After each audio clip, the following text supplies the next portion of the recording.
thank you so much. We've got a lot of good ideas with the microenterprise models that we heard about today from John and Amber and Mary Jo. Now we would like Deborah Blanks, who's the CEO of the Social Development Commission, an organization that serves as a planner, coordinator, and provider of human service programs for low-income individuals and families in Milwaukee County since 1997. Deborah has been the CEO of the Social Development Corporation. Previously, she was the purchasing director for the city of Milwaukee and Milwaukee County's Disadvantaged Business Development Director. She's the past president of the Wisconsin Association of Community Action Programs, Mid-America Community Action Association, and Wisconsin Nonprofit Association, the immediate past chair of Milwaukee Planning Council, and past treasurer of the National Community Action Partnership.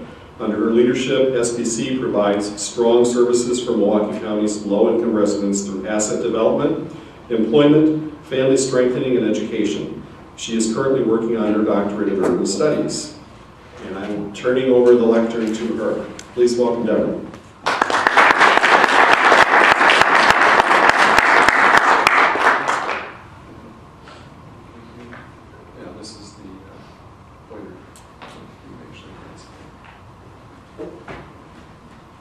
Well, now I think I know how to work the PowerPoint.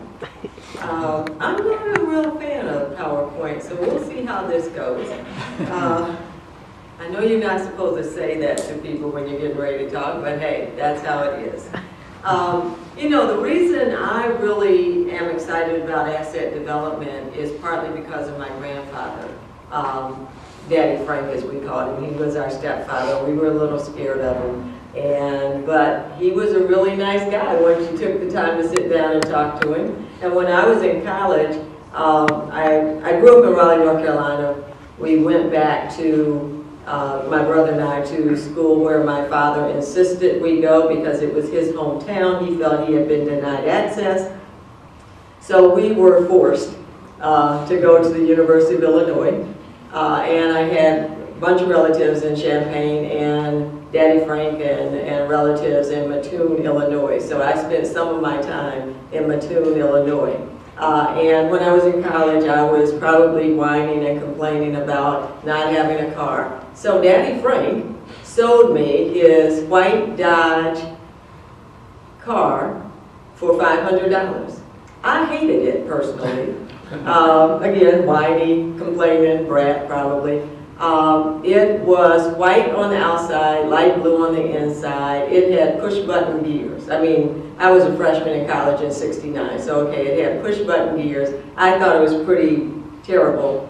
But it got me to school, it got me to work, and it got me to party, so I guess I should be feeling good about it. And I don't recall ever paying him the $500. So it was a real good bargain. But that was my first asset.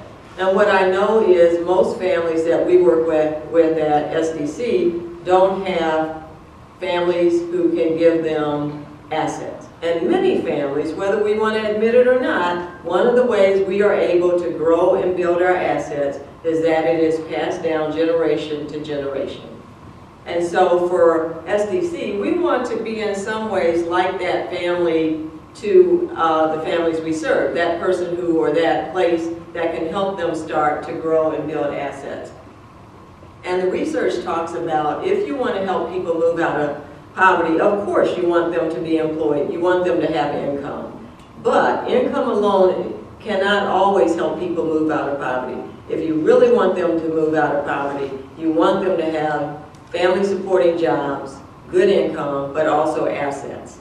So the impact poverty has on a family's ability to develop assets that will help them achieve financial stability is what we're talking about today.